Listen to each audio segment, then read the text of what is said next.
Hello दोस्तों, नमस्कार। एक बार फिर स्वागत है आपका अपनी क्लास हेराल्ड ऑनलाइन क्लासेस में। दोस्तों, जैसे कि मैंने बताया था कि आपको आर्मी की क्लासेस जो है अपन ने स्टार्ट कर चुके थे अपन। तो आर्मी की क्लासेस कब से स्टार्ट हुई हैं? कल से स्टार्ट हो गई। सबसे पहले मैंने आपको बताया था कि आर्मी की क्लास आपने को आर्मी की तैयारी करना कैसे, ठीक है।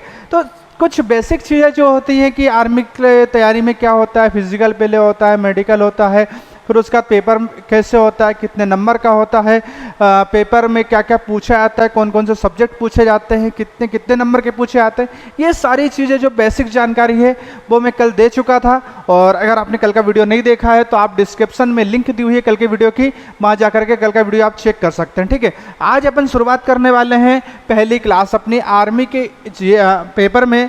जो बताया था मैंने आपको कि जीके जीएस जो आता है वो मैंने बताया था आपको 15 नंबर का आता है। साइंस जो है, ठीक है, तो साइंस जो है मैंने बताया था ये 15 नंबर का आता है।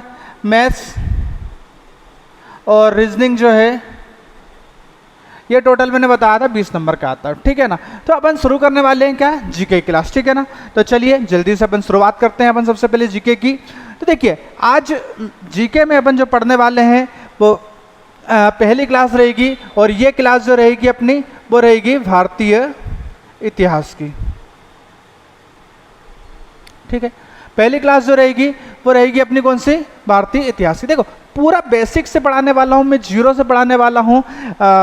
आर्मी की तैयारी कर रहे हैं अपन, तो आर्मी में जो क्वेश्चंस पूछे जाते हैं, जो सिलेक्टेड क्वेश्चंस पूछे जाएंगे सिर्फ अपन वही पढ़ेंगे, ठीक है ना। पूरी कहानी के माध्यम से पढ़ाने वाला हूं मैं, और कहीं से कहीं तक आपको इसमें दिक्कत नहीं आएगी बिल्कुल। अगर कोई दिक्कत आती है, थोड़ी सी अगर दिक्कत आती है अपने को, तो आप मुझसे कमेंट के माध्यम से पूछ सकते हो, ठीक है ना। बहुत ही जल्दी कोशिश की जाएगी कि आपको इसकी पीडीएफ वगैरह भी उपलब्ध करवाई जाएगी, और ई बुक जो है वो उसकी तैयारी चल रही है, तो ई बुक भी आपको उपलब्ध करवाई जाएगी, ठीक है ना। कोई दिक्कत आती है तो हमें संपर्क करें आप, ठीक है, कमेंट के माध्यम से, या फिर हमारा जो नंबर है आप उसमें कॉल कर सकते हैं, ठीक है। तो सबसे पहले अपन देखते हैं कि भारतीय इतिहास, इतिहास क्या होता है। तो एक बात समझ में आई अपने को कि इतिहास जो है वो क्या होता है, कहाँ से इसको पढ़ा जाता है, इसकी शुरुआत कैसे होती है, ठीक है। तो सबसे पहले हम देखते हैं कि इतिहास का अर्थ क्या होता है।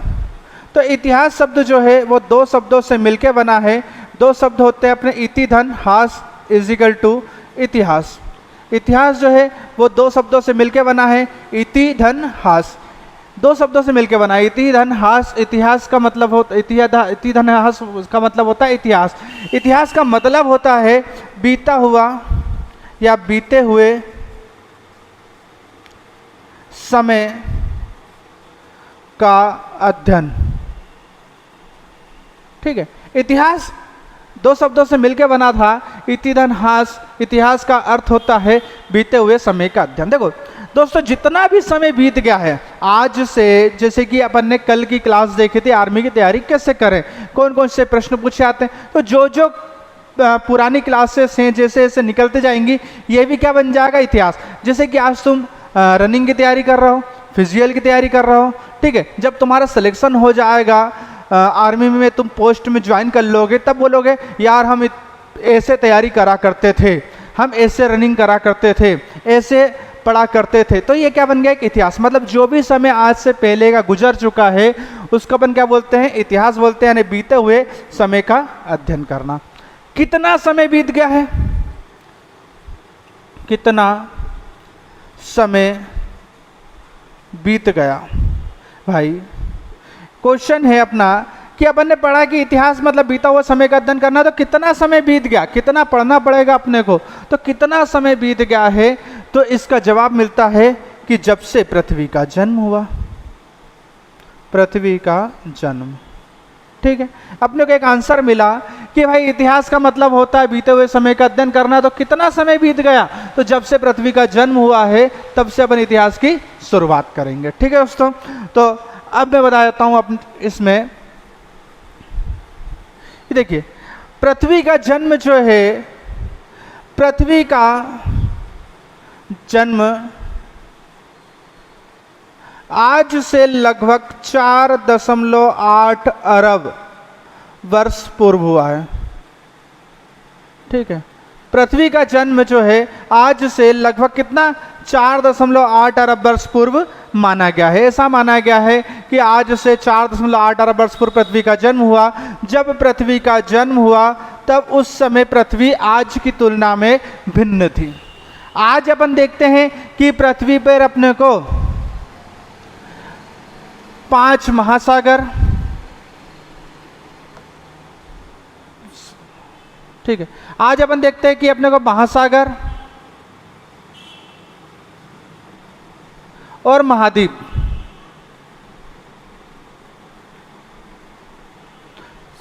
7 महाद्वीप और 5 महाद्वीप और 7 महासागर, ठीक है, ये अपने को देखने को मिलते हैं अपने को, ठीक है ना। मगर जब पृथ्वी का जन्म हुआ तब ऐसा कुछ नहीं था। क्यों नहीं था?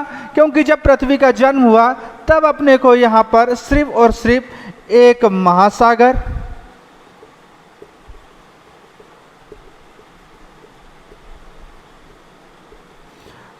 और एक महाद्वीप, ये था महाद्वीप जिसका नाम था पेंजिया महाद्वीप,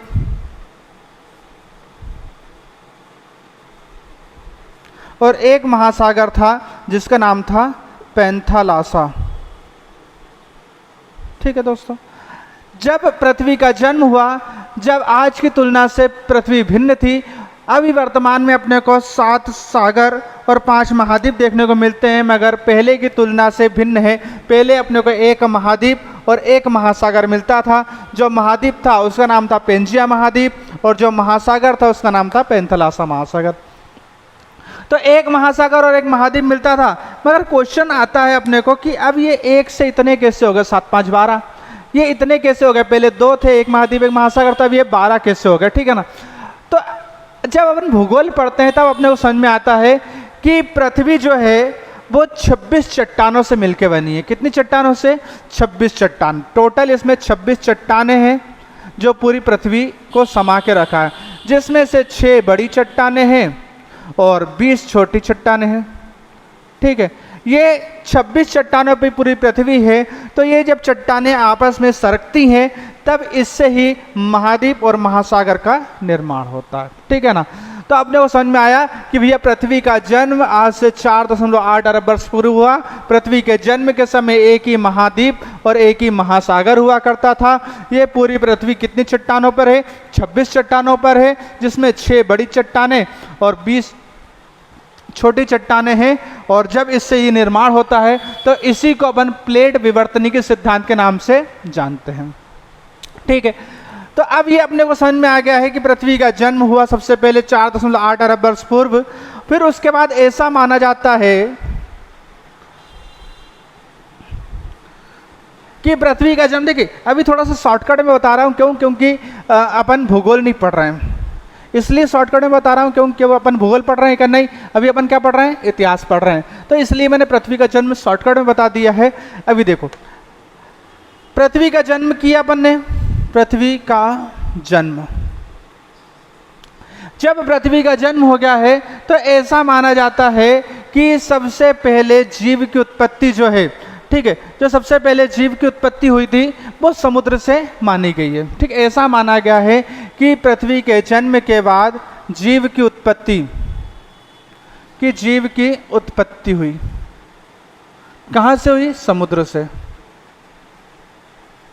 ठीक है, पृथ्वी का जन्म हो गया है। पृथ्वी के जन्म के बाद जीव की उत्पत्ति हुई है और जीव की उत्पत्ति कहाँ से मानी गई है? समुद्र से। ऐसा माना जाता है कि सबसे पहले जीव की उत्पत्ति समुद्र से हुई है। और जो कुछ समय के बाद, ठीक है, कुछ समय के बाद जो जीव था वो समुद्र से निकल के कहाँ पर आ गया? जमीन पर आ गया है। जमीन पर जीव जो है वो जमीन पर आ गया है। तो अब ये जीव जो है जमीन पर आया है, मगर ये पेड़ों पर रहता है। ठीक है, जमीन पर तो आ गया है, मतलब जीव समुद्र से निकल के कहाँ गया है? जमीन पर आ गया, मगर ये कहाँ रह रहा है? पेड़ों पर रह रहा है। ठीक है ना। इसी को अपन बोलते हैं महाकपि वर्ग। ठीक है ना, जो पेड़ पर लटक लटक के चलता है, जो अभी नीचे नहीं आ रहा है। ठीक है ना। तो अभी पहले जो अपने को जीव मिलता है वो मिलता है अपने को पेड़ों पर। फिर जो जीव है, जीव पेड़ों से नीचे आया, पेड़ों से नीचे आया। ठीक है ना। देखो, सबसे पहले पृथ्वी का जन्म हुआ, जीव की उत्पत्ति समुद्र में हुई, फिर जीव पेड़ों पर आ गया, पेड़ों पर लटक लटक के चला, फिर अब जीव जो है वो पेड़ों से नीचे उतरा और जंगल में भ्रमण करने लगा, जंगल में घूमने लगा, ठीक है ना, जिसको अपन गोरिल्ला के नाम से जानते हैं। अभी पहले अपन इसको महाकपि वर्ग के नाम से जानते थे, तो महाकपि वर्ग, ठीक है ना। फिर थोड़े समय की बात है कि जीव जो है अब जंगल से बाहर आने लगा। कारण बहुत सारे थे। कुछ इतिहासकार ऐसे मानते हैं कि जंगल जो है छोटे पड़ने लगे, जीव की संख्या बढ़ती गई, ठीक है ना, जीव की संख्या अब बढ़ती गई, इसलिए जंगल छोटे पड़ने लगे, अब इसलिए जंगल से जीव बाहर आने लगा। इसलिए अपन बोलते हैं कि पहली बार जीव जंगल से बाहर आया, जंगल से बाहर आया, ठीक है। तो जब जीव जंगल से बाहर आया, इसी को अपन बोलते हैं होमो इरेक्टिकस। एक नाम बता रहा हूं पहली बार में, ठीक है ना, होमो इरेक्टिकस। जब जीव जंगल से बाहर आया, अभी 4 पैरों पे ही चल रहा है, ठीक है ना, फिर 2 पैरों पर, जंगल से बाहर आने के बाद ये पहली बार 2 पैर पर खड़ा हुआ, ठीक है ना, पहली बार 2 पैरों पर खड़ा हुआ, ठीक है ना, होमो इरेक्टिकस। फिर उसके बाद इसने पहली बार पत्थर उठाया, पहली बार पत्थर उठाया। जिस जीव ने पहली बार पत्थर उठाया था उसको अपन नाम देते हैं निएंडरथाल। क्या नाम देते हैं? निएंडरथाल, ठीक है, इसको अपन नाम देते हैं निएंडरथाल, नाम देते हैं जिसने सबसे पहले पत्थर उठाया था, ठीक है ना, मतलब पत्थर का उपयोग करना शुरू कर दिया, पत्थर उठाया तो पत्थर का उपयोग करना शुरू करेंगे, निएंडरथाल, ठीक है ना।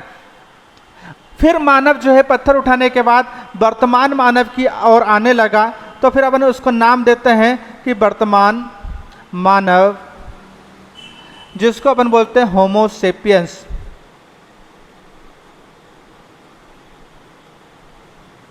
होमो सेपियंस, ठीक है ना, वर्तमान मानव का नाम, ठीक है। देखो, एक सिर्फ अपने को जानकारी के लिए मैंने बताया है, ये सारी चीजें याद क्या रखना है मैं बताता हूँ, ठीक है ना।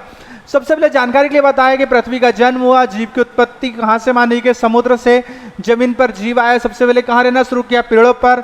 जीव पेड़ों से निकला, जंगल में घूमा, जंगल से जीव बाहर आया, शहरों की तरफ वापस बाहर आ गया, गाँव की तरफ आने लगा, या जंगल से बाहर निकलने लगा, फिर 2 पैरों पर खड़ा हुआ, होमो इरेक्टिकस। पहली बार पत्थर उठाया, जिसको निएंडरथाल नाम दिया, वर्तमान मानव होमो सेपियंस, ठीक है। ये अपन सिर्फ अपने ज्ञान को बढ़ाने के लिए ये चीजें समझ रहे थे अपन, ठीक है ना, ठीक है। अब इसमें याद क्या रखना है? सिर्फ इतना याद रखना है, सिर्फ इतना याद रखना है अपने को कि पहली बार जिसने पत्थर उठाया था उस मानव को क्या कहते हैं? निएंडरथाल कहते हैं, और वर्तमान मानव को अपन क्या बोलते हैं? होमो सेपियंस बोलते हैं। क्वेश्चन यही से पूछते हैं, कैसे? जैसे कि पूछ ले वो कि मानव की जाति कौन सी है। अगर क्वेश्चन पूछ ले कि मानव की जाति कौन सी है, तो अपने को पता होना चाहिए मानव किस जाति का है। क्वेश्चन पूछ सकता है वो कि मानव का वंश कौन सा है, मानव किस वंश से आता है, तो अपने को पता होना चाहिए मानव किस वंश से है। बहुत इजी होता है, बहुत सरल होता है ये, ठीक है ना, कोई कठिन नहीं। देखो, वर्तमान मानव को अपन क्या बोलते हैं? होमो सेपियंस, ठीक है ना, 2 शब्दों से मिलकर बना, दिख रहा है अपने को, होमो प्लस सेपियंस। होमो सेपियंस जो है वो 2 शब्दों से मिलकर बना है, होमो और सेपियंस। तो होमो सेपियंस 2 शब्दों से मिलकर बना था, होमो और सेपियंस। तो जो होमो है वो है मानव का वंश, और सेपियंस जो है वो है मानव की जाति। क्लियर है? मानव का वर्तमान नाम या वैज्ञानिक नाम, मानव का वर्तमान नाम या वैज्ञानिक नाम जो है वो क्या है? होमो सेपियंस है, जिसमें होमो जो है मानव का वंश है और जाति जो है वो क्या है? सेपियंस है। तो अब अपने को एक चीज क्लियर हो गई है कि भाई किसी भी जीव का, फसल का, जानवर का जो वैज्ञानिक नाम रखते हैं वो कैसे रखते हैं? तो वैज्ञानिक नाम जो है वो उसके वंश और जाति से मिलके बनता है, ठीक है ना। वैज्ञानिक नाम किससे मिलके बनता है? उसके वंश और जाति से मिलके बनता है। इसी को अपन बोलते हैं होमो सेपियंस, वंश और जाति से मिलके बना है, ठीक है ना। तो होमो वंश हो गया, सेपियंस जाति हो गई, वैज्ञानिक नाम होमो सेपियंस हो गया। भूल हो गया तो नहीं, ठीक। ठीक है ना। कभी भी अपने से कोई पूछ ले आप कि मानव का वैज्ञानिक नाम क्या है, होमोसेपियंस है। मानव की जाति कौन सी है, सेपियंस है। मानव का वंश कौन सा है, होमोइड। ठीक है ना, अपने को एक चीज क्लियर हो गई। ठीक है ना, चलो आगे बढ़ते हैं अपन। तो मानव का जन्म हो चुका है, वर्तमान मानव पे अपन आ गए हैं। अब अपन इतिहास की ओर अग्रसर होते हैं। देखो, इतिहास को पढ़ने के लिए सबसे पहले अच्छा तरीका बता रहा हूं कि इतिहास को पढ़ने का सबसे अच्छा तरीका क्या होता है। ठीक है ना, तो इतिहास को पढ़ने के लिए अपन सबसे पहले उसको नॉर्मली 3 भाग में बांट देंगे।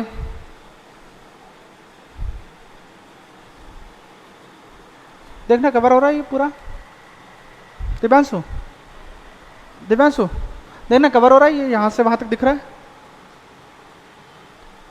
तो इसको 3 भागों में अपन बांट देते हैं इतिहास को। सबसे पहले अपन बांटेंगे प्रागैतिहासिक काल।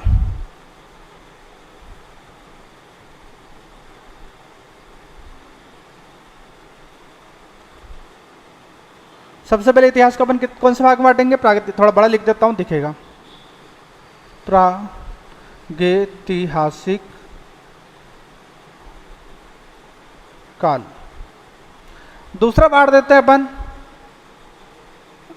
अर्ध ऐतिहासिक, और तीसरा हो जाएगा अपना ऐतिहासिक।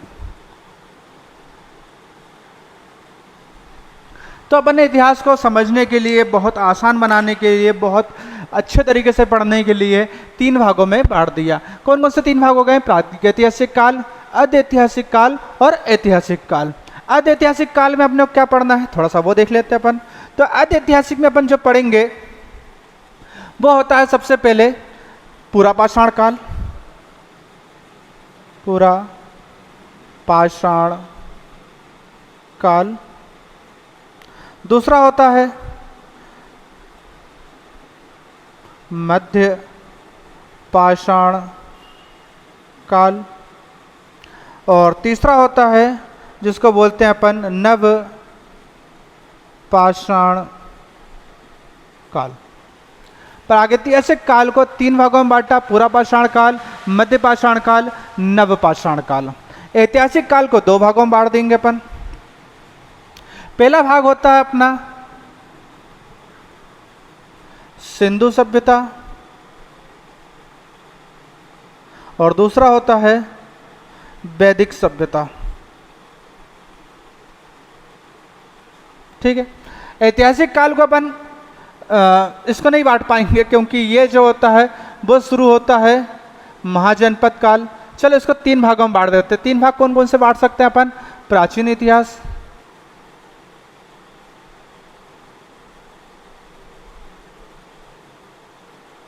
मध्यकालीन इतिहास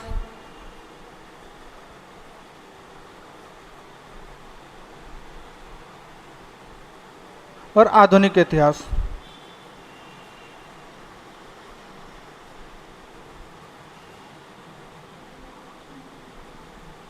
इसको भी अपन ने 3 भागों में बांट दिया। हटाओ, प्राचीन इतिहास, मध्यकालीन इतिहास, आधुनिक इतिहास। अब इसमें पढ़ना क्या है थोड़ा सा अपन ये देखते हैं। ठीक है ना, तो प्रागैतिहासिक काल में पूरा पाषाण काल होता है, मध्य पाषाण काल, नव पाषाण काल।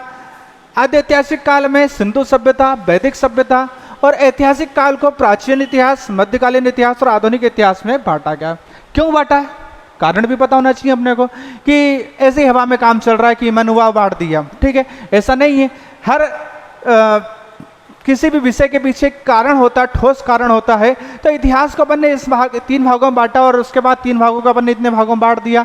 तो इसके पीछे प्रमुख कारण ये था कि देखो, प्रागैतिहासिक काल जो होता है इसकी परिभाषा ये होती है कि प्रागैतिहासिक काल, काल मतलब होता समय, ऐसा समय जिसका अपने को लिखित रूप से साक्ष्य नहीं मिलता है। लिखित रूप से कोई साक्ष्य नहीं मिलता, जिसको अपन न पढ़ सकते हैं न लिखित रूप से मिला है, क्योंकि जब साक्ष्य नहीं मिला लिखित रूप से तो पढ़ना तो बहुत दूर की बात है। तो ऐसा समय जिसका हमें लिखित रूप से कोई साक्ष्य नहीं मिलता है उसे प्रागैतिहासिक काल कहते हैं।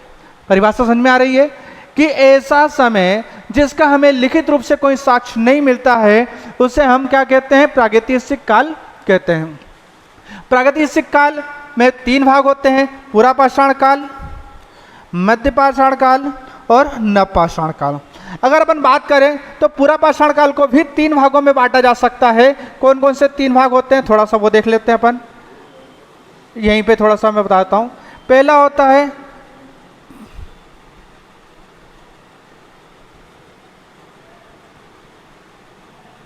पूर्व पूरा पाषाण काल, दूसरा होता है मध्य पूरा पाषाण काल और तीसरा होता है नव पूरा पाषाण काल। ठीक है, अब इसको अपने 3 भागों में बांट दिया। पूरा पाषाण काल को भी, एक होता है पूर्व पूरा पाषाण काल, दूसरा होता है मध्य पूरा पाषाण काल और तीसरा होता है नव पूरा पाषाण काल। ठीक है, मध्य पाषाण काल एक ही भाग में रहेगा, नव पाषाण काल भी एक ही भाग में रहेगा। ठीक है ना, सब बंद करो। आद्यऐतिहासिक काल, आद्यऐतिहासिक काल को 2 भागों में बांट दिया है, एक सिंधु सभ्यता और एक वैदिक सभ्यता। ठीक है ना, सिंधु सभ्यता को अपन हड़प्पा सभ्यता के नाम से भी जान सकते हैं, सिंधु सभ्यता को अपन हड़प्पा सभ्यता के नाम से भी जान सकते हैं कि सिंधु सभ्यता है, हड़प्पा सभ्यता। तो इसकी परिभाषा क्या होती है, आद्यऐतिहासिक काल की परिभाषा क्या होती है?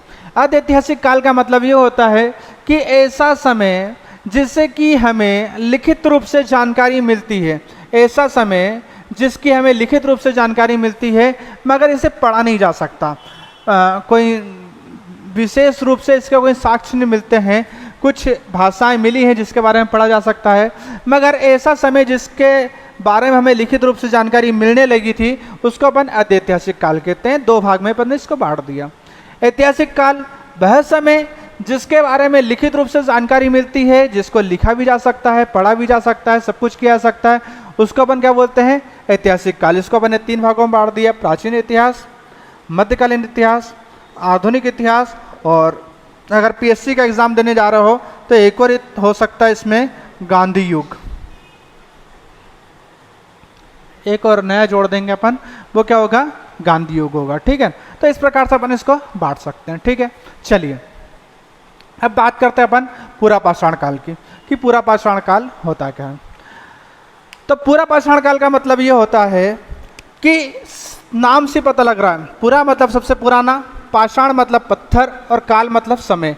ऐसा समय जो सबसे प्राचीन पत्थरों का समय रहा है, सबसे पुराने पत्थरों का समय रहा है, इसको अपन क्या बोलते हैं, पूरा पाषाण काल, यानी कि सबसे पहले के पत्थर। इसको 3 भागों में बांटने का कारण यह रहा है, पूर्व पूरा पाषाण काल, मध्य पूरा पाषाण काल, नव पूरा पाषाण काल। इसको 3 भागों में इसलिए बांटा गया है क्योंकि ऐसा माना जाता है कि जब मानव बड़े बड़े गोल पत्थरों का उपयोग, कौन से, जब मानव बड़े बड़े गोल पत्थरों का उपयोग बड़े बड़े जानवरों का शिकार करने के लिए किया जाता था, ठीक है ना, तो इसको बोलते हैं अपन पूर्व पाषाण काल। यानी कि पूरा पाषाण काल में जो है मानव पत्थरों का उपयोग करता था, औजार जो होते थे पत्थरों के होते थे, और कैसे होते थे, बड़े बड़े औजार होते थे, इसके बड़े बड़े पत्थर होते थे, उसका उपयोग करता था। पूरा पाषाण काल में मानव धुमक्कड़ जाति का था, घूमते रहता था, इसका कोई निश्चित आश्रय नहीं था, मतलब ये टोटल आवारा प्रकार का था। ठीक है ना, तो इसलिए इसको बोलते हैं पूरा पाषाण काल। इसमें कोई इसके स्थायी निवास नहीं था, ये घूमते फिरते रहता था, इसके पास जो औजार थे वो बड़े बड़े थे। ठीक है ना, बड़े बड़े पत्थर का उपयोग करता था पूरा पाषाण काल। दूसरा होता है जिसको बोलते हैं अपन मध्य पूरा पाषाण काल। मध्य पूरा पाषाण काल का मतलब ये होता है कि जहाँ पर औजार जो बड़े बड़े थे, तो अब ये औजार जो है वो चपटे हो गए हैं बड़े बड़े अभी भी, मगर जो औजार हैं वो कैसे हो गए, चपटे हो गए। ठीक है ना, तो इसलिए इसको बोलते हैं अपन मध्य पाषाण काल। और तीसरा होता है नव पाषाण काल, नव पूरा पाषाण काल। इसमें जो औजार हैं वो पतले हो गए हैं, बहुत ज़्यादा, और नुकीले हो गए हैं। ठीक है ना, इस प्रकार से। ठीक है ना, तो देखिए औजार के आधार पर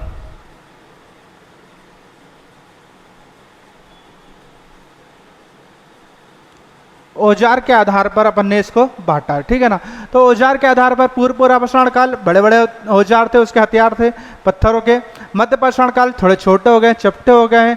और नव पूरा पाषाण काल में जो है वो पूरे छोटे हो गए हैं, बहुत बारीक हो गए हैं। अब इससे आदि मानव जो है बड़े बड़े शिकार भी करना शुरू कर देगा। ठीक है ना, तो इस प्रकार से ये 3 भागों में बांटा गया है। ठीक है ना, मध्य पाषाण काल आते आते, मध्य पाषाण काल में हुआ क्या कि मध्य पाषाण काल आते आते मानव जो है अभी भी धुमक्कड़ जाति का तो है, मगर ये इसने कृषि कार्य करना शुरू कर दिया है, जानवरों को देखना शुरू कर दिया है, पत्थरों से पहिया बनाना शुरू कर दिया है। ये सारे कार्य शुरू कर दिए हैं कहाँ पे? मध्य पाषाण काल में। मध्य पाषाण काल आते आते मानव में परिवर्तन हो गया है। मानव अब खेती करने के विचार कर रहा है, और जो सबसे पहले मानव ने ऐसा मानते हैं कि फसल उगाई थी वो कौन कौन सी थी? एक जौ थी और एक गेहूं थी। तो इसलिए क्वेश्चन, बेसिक क्वेश्चन बनता है कि मानव द्वारा उगाई गई सबसे पहली फसल कौन सी थी? तो सबसे पहली फसल जो है वो कौन सी मानी गई है? जौ। ठीक है, मानव द्वारा सबसे पहली फसल जो उगाई गई थी वो कौन सी मानव मानी गई है? जौ। ठीक है ना, उसके बाद गेहूं। ठीक है ना, टोटल इसने 9 प्रकार की फसल उगाई थी। कितने प्रकार की फसल उगाई थी? 9 प्रकार की फसल उगाई थी टोटल। ठीक है ना, तो इस प्रकार से अब मानव जो है वो दुमकड़ जाति का तो है, आखिर तक तो रहा है, मगर अब ये खेती कार्य में लगने लगा है, पत्थरों से पहिए बनाने लगा है। ठीक है ना, इस प्रकार से हो गया। ठीक है, और नव पाषाण काल आते आते, नव पाषाण काल के समय में मानव जो है अब आखिर तक नहीं रहा है। अब मानव ने एक जगह रहना शुरू कर दिया है।